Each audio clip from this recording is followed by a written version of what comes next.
Teori penyebaran agama Hindu-Buddha di Indonesia adalah serangkaian penjelajahan mengenai kedatangan agama Hindu dan agama Buddha di Indonesia.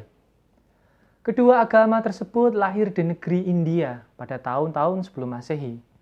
Sementara bukti pertama peradaban Hindu-Buddha di Indonesia, yaitu Kerajaan Kutai, hadir sekitar tahun 330 Masehi atau abad keempat.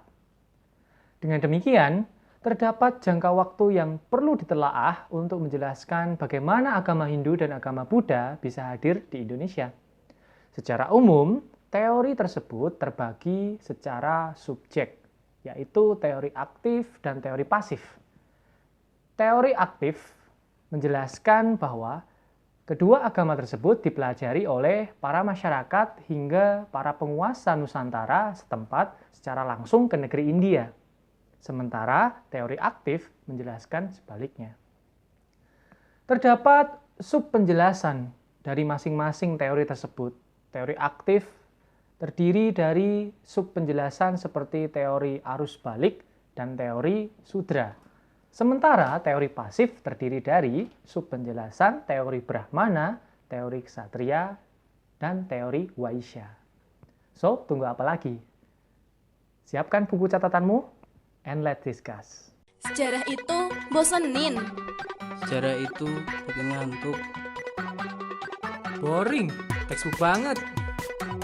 Ngapain sih ngomongin masa lalu? Udahlah, move on aja. Sejarah itu nggak penting. Sejarah kok gitu? Sejarah kok gitu? Sejarah Kok gitu? Sejarah tuh gini. Sebelum masuk ke teori, baiknya kita pahami dulu apa yang dimaksud dengan teori secara aktif maupun pasif tadi itu. Teori pasif maksudnya adalah masyarakat Nusantara mempelajari agama Hindu dan Buddha melalui masyarakat India dan Cina yang datang ke Nusantara. Sedangkan teori aktif, yakni masyarakat Nusantara belajar langsung ke India dan Cina untuk mempelajari agama tersebut secara mendalam, kemudian kembali ke Nusantara sebagai penyebar agama tersebut. Nah, kita bahas satu-satu mengenai teori-teori masuknya Hindu-Buddha di Indonesia.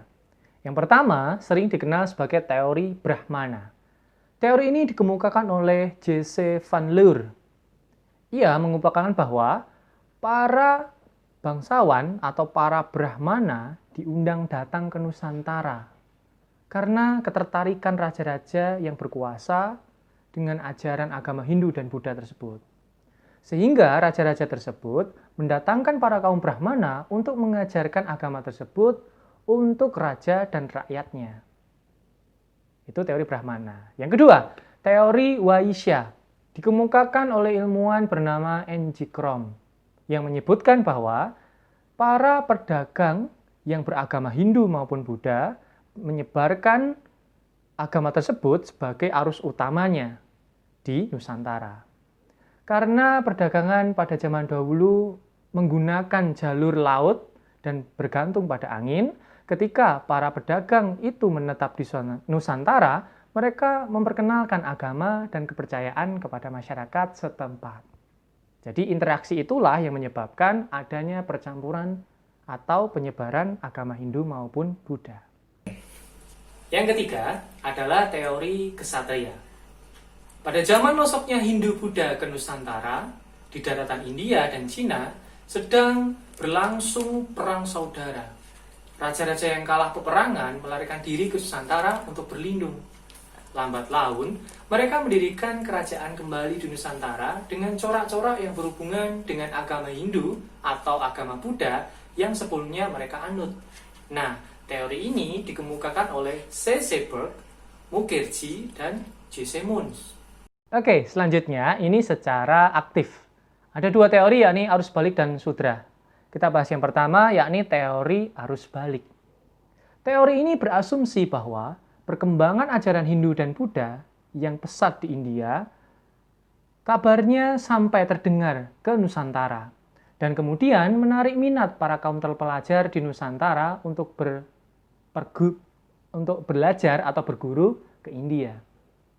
Setelah mereka berguru dan kemudian mereka pulang ke Nusantara, mereka mulai menyebarkan agama baru yang mereka pelajari di sana sebagai pemuka agama ataupun pendeta.